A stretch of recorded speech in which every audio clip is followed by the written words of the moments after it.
Então, bom dia a todos e a todas.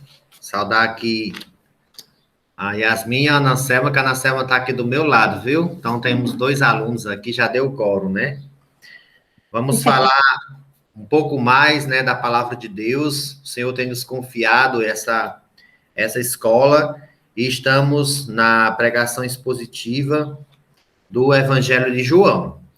E hoje nós estaremos discorrendo sobre alguns versículos, né, do capítulo 1, versículos do 19 ao 51. O tema da nossa aula de hoje é o testemunho sobre Jesus na perspectiva do Messias, né? Ele sendo o Messias, o que isso realmente significa. Depois que o evangelista João, ele faz o prólogo, né, do seu texto, ele apresentou ali Jesus como Filho de Deus, né? E aqui ele vai apresentar uma narrativa de João Batista. O João evangelista vai apresentar as declarações de João Batista. Então, João Batista ele veio como testemunha a fim de dar testemunho da luz. Então, vamos aqui nos debruçar, né, sobre algumas declarações que João Batista fez, para assim entendermos melhor o que é esse Jesus como o Messias. Vamos ver alguns pontos importantes nesse contexto. Quero pedir a Ana Selma para fazer a oração agora, em seguida a irmã Yasmin vai fazer a leitura do texto.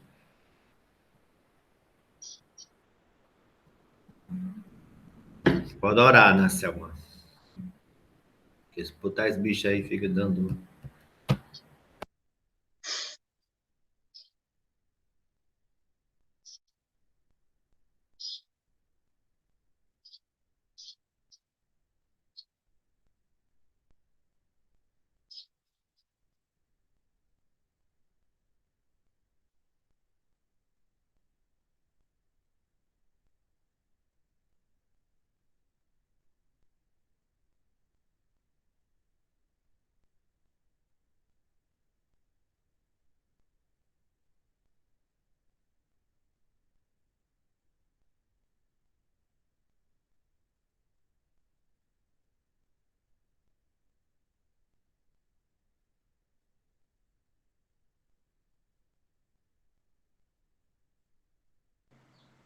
Pela tua beleza, pela tua santidade.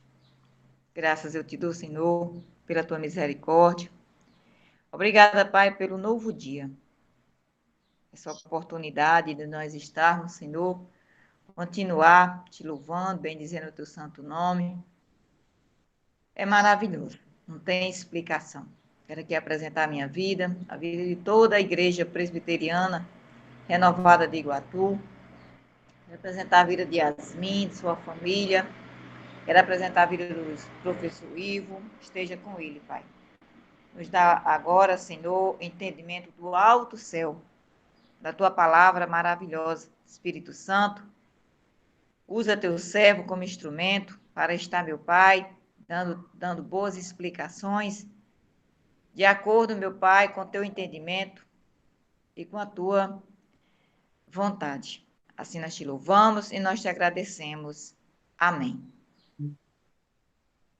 Amém. Vamos ler o texto, irmã Yasmin, versículo 19 ao 51. Vamos lá. Este foi o testemunho de João. Este foi o testemunho de João, quando os judeus lhe enviaram de Jerusalém, sacerdotes e levitas, a lhes perguntarem: quem és tu? Ele confessou e não negou. Confessou: eu não sou o Cristo. Então lhe responderam, lhe perguntaram: quem és, pois? És tu Elias? Ele disse: não sou. És tu o profeta? Respondeu: não. Disseram-lhe, pois: declara-nos quem és, para que demos resposta àqueles que nos enviaram. Que dizes a respeito de ti mesmo? Então ele respondeu: eu sou a voz do que clama do deserto. Endireitai o caminho do Senhor. como disse o profeta Isaías. Ora, os que haviam sido enviados eram de entre os fariseus e perguntaram-lhe: então, por que batizas, se não és o Cristo, nem Elias, nem o profeta? Respondeu-lhe João: eu batizo com água, mas no meio de vós está quem vós não conheceis, o qual vem após mim, do qual não sou digno de desatar-lhes as correias das sandálias. Estas coisas se passaram em Betânia, do outro lado do Jordão, onde João estava batizando. No dia seguinte, viu João a Jesus, que vinha para ele, e disse: eis o Cordeiro de Deus, que tira o pecado do mundo. É este a favor de quem eu disse: após mim vem um varão que tem a primazia, porque já existia antes de mim. Eu mesmo não o conhecia, mas a fim de que ele fosse manifestado a Israel. Vim, por isso, batizando com água. E João testemunhou, dizendo: vi o Espírito descer do céu, como pomba, e pousar sobre ele. Eu não o conhecia. Aquele, porém, que me enviou a batizar com água, me disse: aquele sobre quem vires descer e pousar o Espírito, esse é o que batiza com o Espírito Santo. Pois eu, de fato, tenho testificado que ele é o Filho de Deus. Dia seguinte, estava João outra vez na companhia de 2 dos seus discípulos, e vendo Jesus passar, disse: eis o Cordeiro de Deus. Os 2 discípulos, ouvindo dizer isto, seguiram Jesus. E Jesus, voltando-se e vendo que o seguiam, disse-lhe: que buscar? Disseram, Rabi, que quer dizer mestre. Onde assistes? Respondeu-lhe: vinde e vede. Foram, pois, e viram onde Jesus estava morando, e ficaram com ele aquele dia, sendo mais ou menos a hora 10ª. Era André, o irmão de Simão Pedro, um dos 2 que tinham ouvido o testemunho de João e seguido Jesus. Ele achou primeiro seu próprio irmão, Simão, a quem disse: achamos o Messias, quer dizer Cristo. E levou a Jesus. Olhando Jesus para ele, disse: tu és Simão, o filho de João. Tu serás chamado Cefas, que quer dizer Pedro. No dia imediato, resolveu Jesus partir para a Galileia e encontrou a Filipe, a quem disse: segue-me. Ora, Filipe era de Betsaida, cidade de André e de Pedro. Filipe encontrou a Natanael e disse-lhe: achamos aquele de quem Moisés escreveu na lei e a quem se referiram os profetas, Jesus o Nazareno, filho de José. Perguntou-lhe Natanael: de Nazaré pode sair alguma coisa boa? Respondeu-lhe Filipe: vem e vê. Jesus viu Natanael aproximar-se e disse a seu respeito: és um verdadeiro israelita, em quem não há dolo. Perguntou-lhe Natanael: de onde me conhece? Respondeu-lhe Jesus: antes de Filipe te chamar, eu te vi quando estavas debaixo da figueira. Então exclamou Natanael: mestre, tu és o Filho de Deus, tu és o Rei de Israel. Ao que Jesus lhe respondeu: o que te disse que eu te vi debaixo da figueira, crês? Pois maiores coisas do que estas verás. E acrescentou: em verdade, eu vos digo que vereis o céu aberto e os anjos de Deus subindo e descendo sobre o Filho do Homem. Amém, aleluia. Muito bem. Que texto maravilhoso, né? Vamos discorrer sobre ele. Como é um trecho longo, se ficar alguma pendência, acho que lá no final a gente pode deixar para a próxima semana. Mas vamos lá, vamos iniciar. Bem, passaram-se 400 anos, né, de silêncio profético, e aí entra João Batista no cenário. e começa a pregar às margens do Jordão.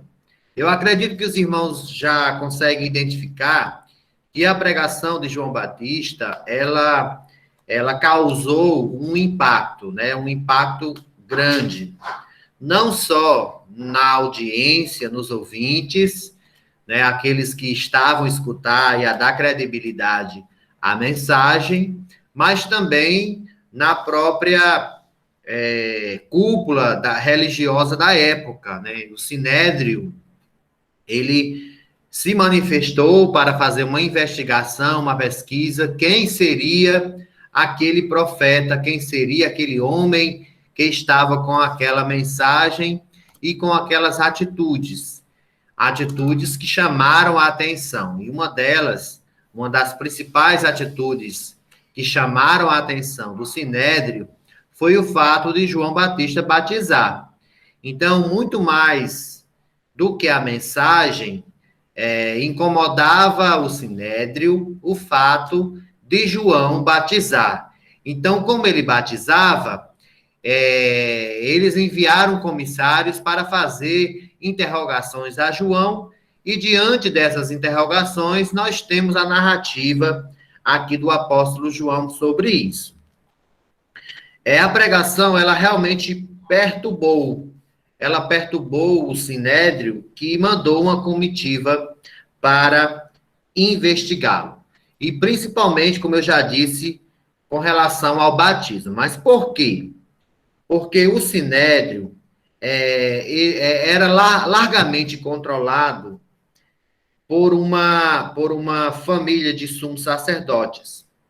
E por isso que ali foram enviados alguns sacerdotes e levitas. Eles estavam muito interessados em questão de purificação ritual. Como João estava batizando, eles queriam saber se aquele batismo era um ato de purificação, né? Por isso, eles manifestaram uma grande preocupação em relação a essa atitude de João. Havia muitos questionamentos, mas João ele respondeu a alguns desses questionamentos, e por conta dessas respostas nós temos essa riqueza. E João ele primeiro responde quem ele não era, né? Quem é que João não era? O precursor não era Elias, porque perguntaram, tu és Elias? Ele disse, não, eu não sou Elias. Não era nem o profeta apontado por Moisés. Ele disse, não, eu não sou o profeta que Moisés apontou. João Batista era o precursor do Messias. Agora, é importante destacar o que quer dizer isso, o que quer dizer precursor, né? E por que havia uma necessidade de alguém ir na frente. João Batista veio no espírito de Elias, mas não era Elias. João Batista não era o profeta apontado por Moisés, mas o precursor desse profeta. Porque o profeta apontado por Moisés era o próprio Jesus. Então, João, ele era o precursor desse profeta.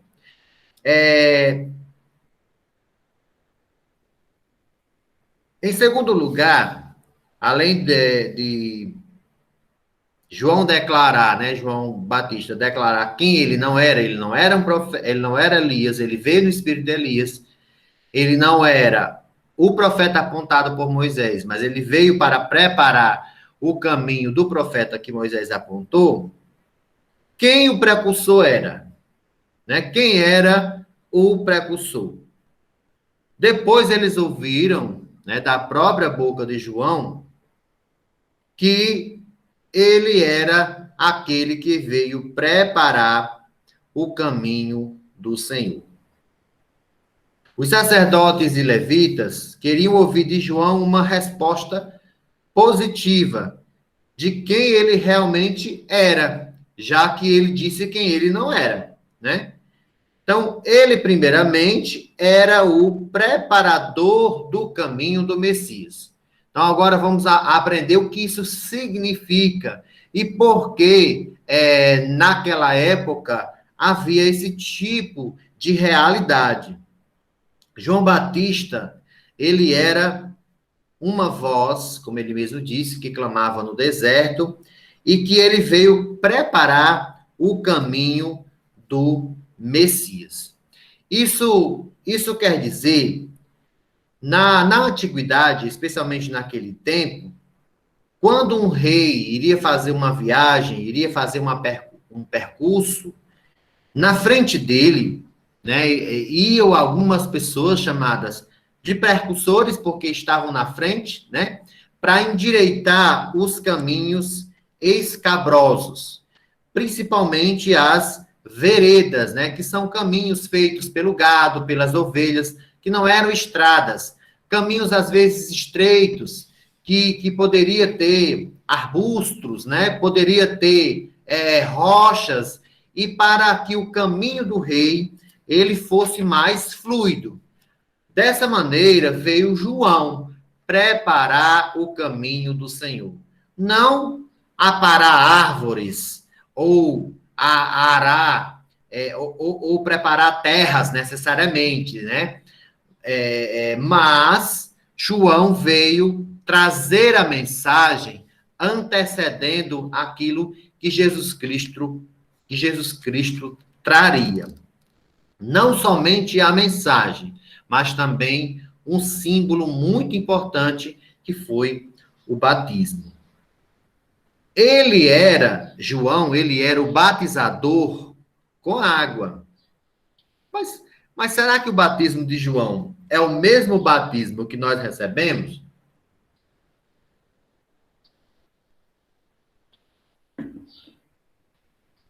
Vamos entender um pouco melhor essa característica do precursor do Messias. Ele era o batizador com água.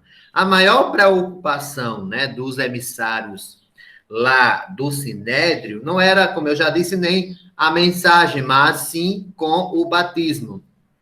Tanto Cristo quanto Elias, assim como o profeta, viriam purificando o povo com ritos de purificação. Então, eles interrogaram, seria o rito de João o rito de purificação? O batismo de João era um batismo de arrependimento. Não era necessariamente um batismo cristão como nós temos hoje, pois este foi instituído, o nosso batismo foi instituído após a ressurreição de Cristo. O batismo de João era um batismo preparatório. Todo o ministério de João Batista era um ministério preparatório. Ele veio preparar o caminho do Senhor. João batizava com água, ou seja, ele era o administrador do sinal. A água, né? A água era o sinal do Espírito Santo. Não era o Espírito Santo propriamente. Somente o Messias pôde conceder aquilo que a água simbolizava. E a água simbolizava, e a água simboliza o poder purificador. Mas a pessoa pode se batizar 1000 vezes, ela não se purifica com o batismo. O batismo é o símbolo da purificação. Quem purifica é o poder purificador do Espírito Santo. Então, João esclareceu, isso ficou notório, e o que ele era? Ele era o batizador com águas. Ele mesmo disse, eu batizo com água, mas vem um após mim, que vos batizará com o Espírito Santo e com fogo. Ou seja, purificação de fato. Somente o Senhor Jesus Cristo nos concede a purificação, porque ele enviou o Espírito Santo purificador. Mais uma característica, né, do que ele era. Ele se considerava indigno.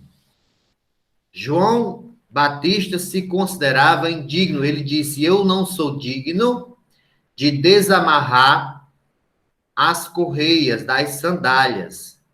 Você pensa que essa citação é uma coisa à parte? Não, ele estava dizendo muita coisa ali.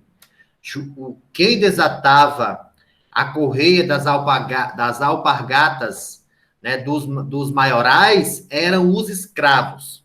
Então, João, ele se achava tão indigno que não era nem na condição de escravo do Senhor e Salvador Jesus Cristo. João sabia que veria um após ele, que ele não era digno nem de estar próximo. Então, João, ele não tinha a primazia, como realmente os comissários do Sinédrio interrogaram e disse: quem tem a primazia, o primeiro lugar para assentar é Jesus. Importa que ele cresça e que eu desapareça. Então, vamos falar, além do mais, né, sobre o testemunho que o precursor dava do Messias. Você viu aqui algumas características de João, o que João não era, mas viu o que é que ele pregava, o que era que João declarava sobre o Messias. E são declarações muito fortes, como, por exemplo, Jesus é o Cordeiro de Deus. A figura de Cordeiro transparece para alguns como algo relacionado à mansidão. Mas a ênfase dada por João não é essa ênfase de mansidão. A ênfase de Jesus ser o Cordeiro é a ênfase no sacrifício escolhido por Deus para expiar os nossos pecados. Então, a grande ênfase de Jesus como Cordeiro de Deus é que ele veio para expiar os nossos pecados. Jesus é o Cordeiro de Deus que tira o pecado do mundo. Aí surge um outro questionamento, mas de que mundo? Todo mundo? E é importante que vocês também prestem atenção que o verbo está no presente. Não é que Jesus tirou o pecado do mundo, ou que ele tirará o pecado do mundo, mas Jesus tira, está sempre presente. O seu sacrifício é eficaz em todo o tempo. Ele tira o pecado do mundo. Jesus é o Cordeiro que Isaías disse que seria imolado. Jesus é o verdadeiro Cordeiro, do qual o Cordeiro da Páscoa no Egito tinha sido um tipo vivido. Então, vamos entender sobre o alcance dessa missão. Quem o Cordeiro alcança? Sendo o Cordeiro o sacrifício substitutivo, sendo o Cordeiro o sacrifício de Deus, né, para com as nossas vidas, vamos entender qual é o alcance dessa sua missão, da missão do Cordeiro de Deus.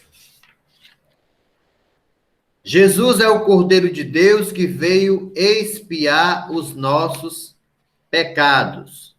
Jesus é o Cordeiro de Deus providenciado desde toda a eternidade. O Cordeiro foi morto desde a fundação do mundo. Diferentemente, pessoal, é importante que a gente destaque aqui, diferentemente das outras religiões, no cristianismo, Deus providencia o sacrifício para o ser humano. E nas demais religiões, as pessoas apresentam um sacrifício para Deus. Então, aqui, Jesus é o próprio sacrifício feito por nós. Jesus é o Cordeiro de Deus. Ele foi preparado por Deus, ele foi enviado por Deus, ele veio da parte de Deus. Então, nós devemos, como aqueles que foram alcançados por ele, servi-lo fielmente como mestre, devemos obedecê-lo lealmente como rei, devemos estudar zelosamente como profeta, devemos andar diligentemente em seus passos por conta de seu exemplo e, acima de tudo, devemos olhar para ele como sendo ele o nosso sacrifício. Jesus veio ao mundo não como um rei político. É por isso que os judeus não receberam. Não veio como um filósofo para trazer questionamentos e reflexões. Não veio como um mestre moral. Não veio como um operador de milagres. A sua mensagem era superior ao milagre. Ele veio para morrer. Ele veio como o Cordeiro de Deus. Veio para derramar o seu sangue em nosso favor e fazer expiação por nossos pecados. Não veio fazer o que nenhuma religião, dinheiro ou esforço humano poderia fazer. Ele veio realmente realizar a plenitude da obra de Deus.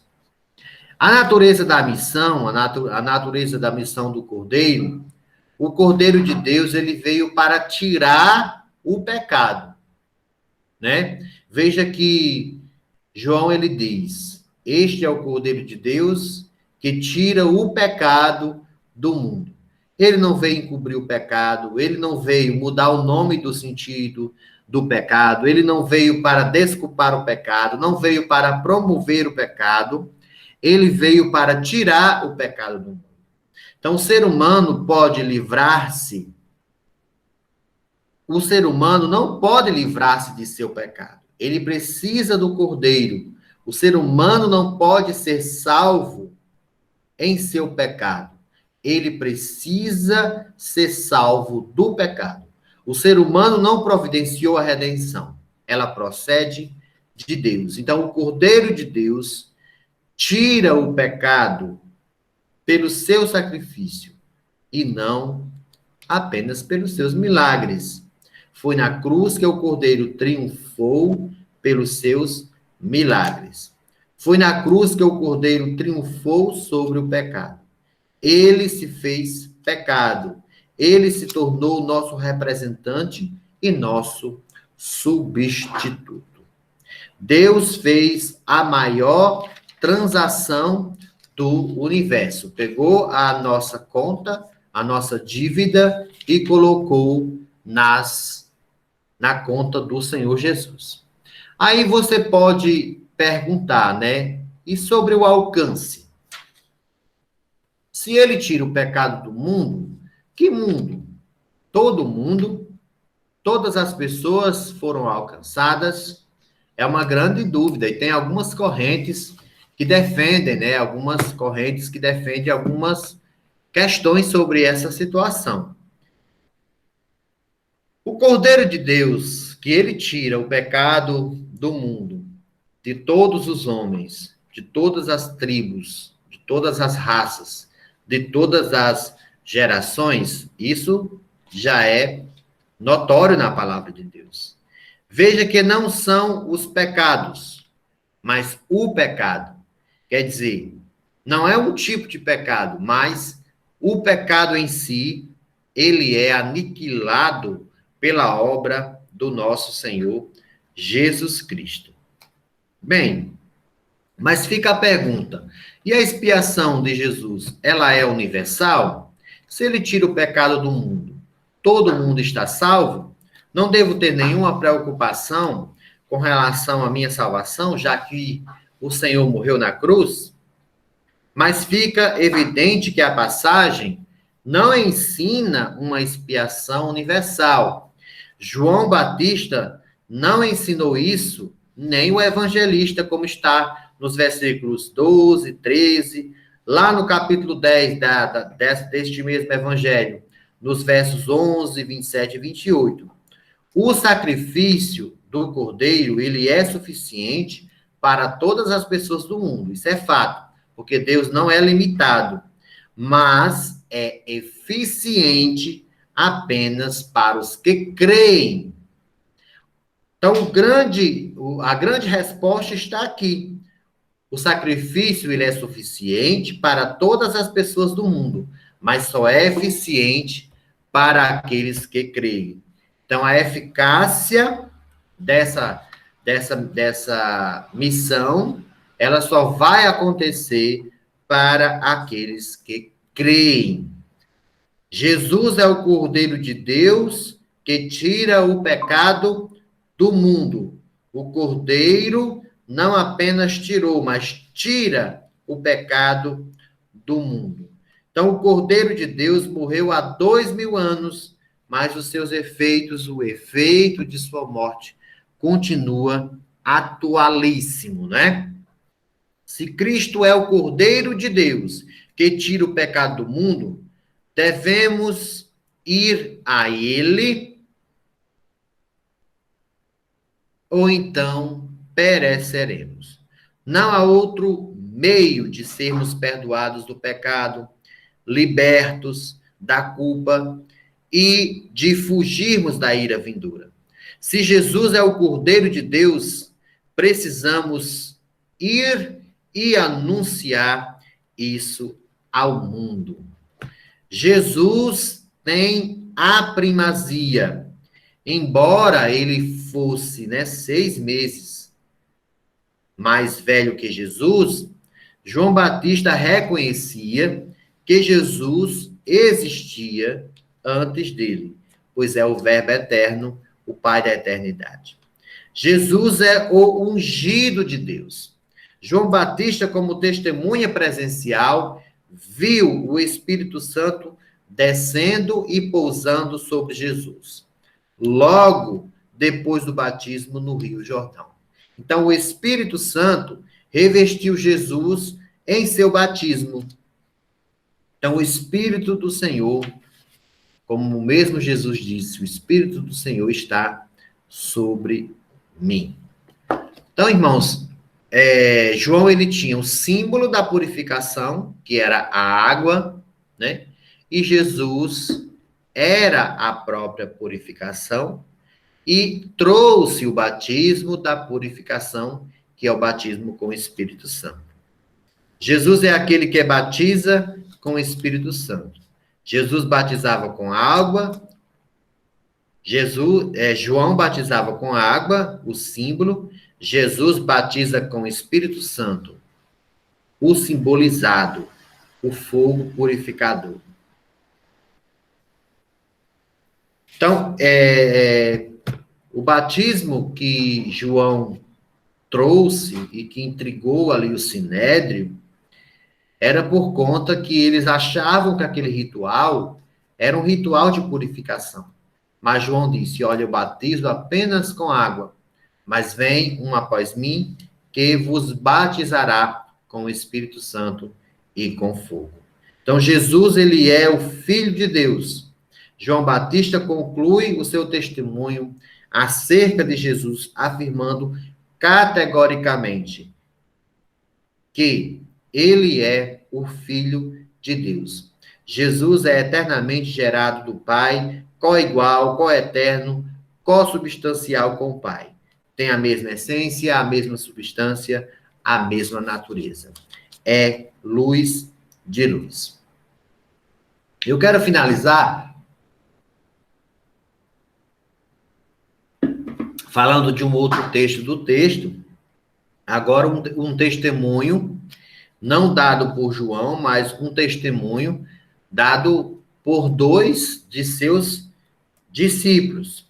Um dia depois do testemunho de João Batista, diante da comitiva do Sinédrio, que os irmãos viram aqui, João estava na companhia de 2 de seus discípulos. E vendo Jesus passar, disse, este é o Cordeiro de Deus. Vamos destacar aqui alguns pontos importantes. Em primeiro lugar, jamais desista de apresentar Jesus às pessoas. Quando João Batista apresentou Jesus como o Cordeiro de Deus pela primeira vez, não há registro de que alguém tenha seguido. Mas agora André e outro discípulo de João começaram a seguir o Messias, né? Reconheceram e seguiram o Messias. E João, ele não nutria nenhum tipo de ciúme pelo fato de alguns de seus discípulos largarem de segui-lo para seguir ao Senhor Jesus Cristo. Em segundo lugar, jamais desista de levar outros a Jesus. Uma coisa é você apresentar Jesus às pessoas, e outra é você levar pessoas a Jesus, né? Então, não importa a forma, o importante é que você conduza pessoas a essa atmosfera que possibilita a elas de ter acesso à salvação. André, por exemplo, né, ouviu o testemunho de João Batista, né, acerca de Jesus e o seguiu. Depois que André abriu os olhos de sua alma para reconhecer que Jesus era o Messias, encontrou seu irmão Simão e o levou a Cristo, né? Disse, esse negócio é bom, então eu vou conduzir o meu irmão também a Jesus. Louvado e engrandecido seja o nome do Senhor. Em terceiro lugar, saiba que há várias formas de levar pessoas a Jesus, né? As pessoas, elas são diferentes e também há abordagens diferentes sobre o Evangelho. Mas todos devem ser conduzidos a Cristo. Se uma pessoa ela é muito resistente à palavra, não chegue até ela já apontando suas falhas, apontando seus pecados. Até porque, meus irmãos, o nosso papel não é de convencer a ninguém de nada. Eu vou lhe dizer uma coisa, você jamais convencerá a alguém sobre a salvação. Se você fizesse isso, a Bíblia estaria errada. Na verdade, nós somos emissários, comissários, proclamadores, aqueles que divulgam, aqueles que pregam. O seu papel não é convencer ninguém. Não inverta os papéis. O papel de convencer é do Espírito Santo. Somente ele convence o homem do juízo, da justiça e do pecado. Todos os verdadeiros cristãos foram regenerados pelo mesmo Espírito Santo. E ele continua operando em nós. Em quarto lugar, use as Escrituras para apresentar a Jesus. Não use outros argumentos. Use as Escrituras. Ela tem o poder eficaz. Ao ser chamado por Jesus, Filipe o seguiu imediatamente, compreendendo que ele era o Messias sobre quem Moisés e os profetas falaram, né? Então, Filipe compreendeu, por intermédio das Escrituras, que Jesus, ele era o Messias. Por mais duro que for um texto sagrado, é ele mesmo que tem que ser utilizado para anunciar a Jesus Cristo.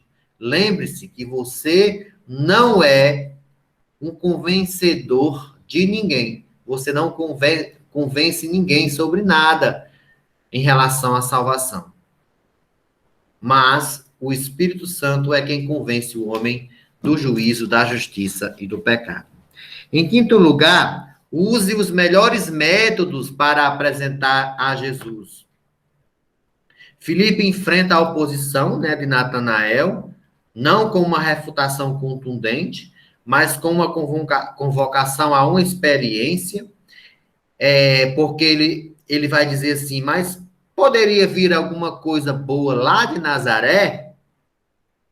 Nazaré poderia ser tudo o que Natanael pensava, mas há uma exceção que põe à prova toda a regra. E veio de Nazaré o príncipe dos príncipes. E aquele jovem encontrou a Jesus. Em sexto lugar, e último, para a gente finalizar, confie no poder de Jesus para atingir as pessoas mais incrédulas, mais céticas. Pode confiar no poder de convencimento do Espírito Santo. Natanael tinha um conhecimento limitado, mas um coração sincero. Ele era um homem em quem não havia dolo, como a própria Escritura diz. Ele aguardava o Messias, só esperava um esclarecimento das Escrituras e alguém fez isso para ele. Então, vamos utilizar as Escrituras, vamos confiar no poder de Deus, vamos aos métodos para apresentar a Cristo, porque as pessoas, elas estão famintas de Deus. Tem alguém aí no Brasil, minha gente? Poderia quem ligar a câmera? Sim. Ô, Glória! É gol do Brasil! Amém. Glória a Deus. Então, assim, eu peço desculpa aos irmãos por antecipar o horário, mas é que surgiu, irmão, uma necessidade hoje. Eu vou dar aula daqui a pouco. Aliás, eu vou deixar aqui com o pastor Arlindo para fazer a finalização, viu, pastor Arlindo? O senhor ora, o senhor finaliza. Muito obrigado, meus irmãos. No próximo domingo a gente retoma no horário normal.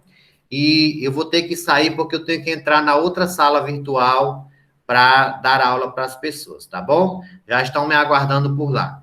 Grande abraço, pastor Arlindo. Toma conta da oração aí. Amém, glória a Deus. Amém, que bênção, né, irmãos? É uma lição maravilhosa, aprendemos algo precioso, né? Eu não estava informado, eu não tinha observado ontem o grupo, e eu estava esperando que fosse a aula na hora exata, combinado de 9 horas. E agora que eu estava aqui aguardando e orando, e de repente eu vi o menino ligar ali o celular dele e começou a ouvir. Liguei aqui, já deu certo. Mas é assim, perdi uma boa parte. Mas estamos aqui e o conteúdo de João, o evangelista, é um conteúdo extraordinário. E a gente, na verdade, tem muito o que aprender, né? O livro de João é tudo de bom que a gente precisa para entender melhor a salvação de graça. E é isso, a gente não pode desperdiçar, ou não deve desperdiçar coisa nenhuma, né? Vamos orar para agradecer a Deus esse tempo maravilhoso. Nosso Deus e nosso Pai, quero agradecer ao Senhor por estarmos aqui. Obrigado por esse tempo tão precioso, Senhor, que é um tempo onde nós podemos realmente aprender. Eu oro para que cada pessoa seja abençoada, tenha paz. Eu oro para que a alegria de Deus seja no coração, na vida dos teus filhos. Que todos tenham um coração alegre, que todos tenham um coração feliz, favorável à tua palavra, que todos queiram aprender a crescer diante do Senhor. Então, nos ajuda, nos abençoa nesta manhã. Abençoa o pastor, o irmão Ivo. Senhor, que ele tenha sempre a alegria de fazer esse trabalho, que eles tenham sempre disposição de contribuir, de ajudar. Pai, abençoa teu filho grandemente. Aí está, Senhor, a cooperação do teu servo, Senhor, ele faz com muita vontade, com muita boa vontade, com muita alegria, e que o Espírito Santo esteja sempre, Senhor, usando o teu filho nesse trabalho tão precioso. Que a tua igreja seja abençoada, seja edificada com a sua palavra, que todos sejam abençoados para a glória de Deus. Muito obrigado, Senhor, por esse tempo tão precioso. Nós oramos agradecendo. Em nome do Senhor Jesus. Amém, amém. Glória a Deus. Amém. Amém. Glória a Deus. Pai do Senhor Jesus, Deus abençoe os irmãos e até a noite no culto, né? Glória a Deus. Louvado seja o Senhor Jesus. Pai do Senhor. A paz do Senhor, pastor. Deus abençoe.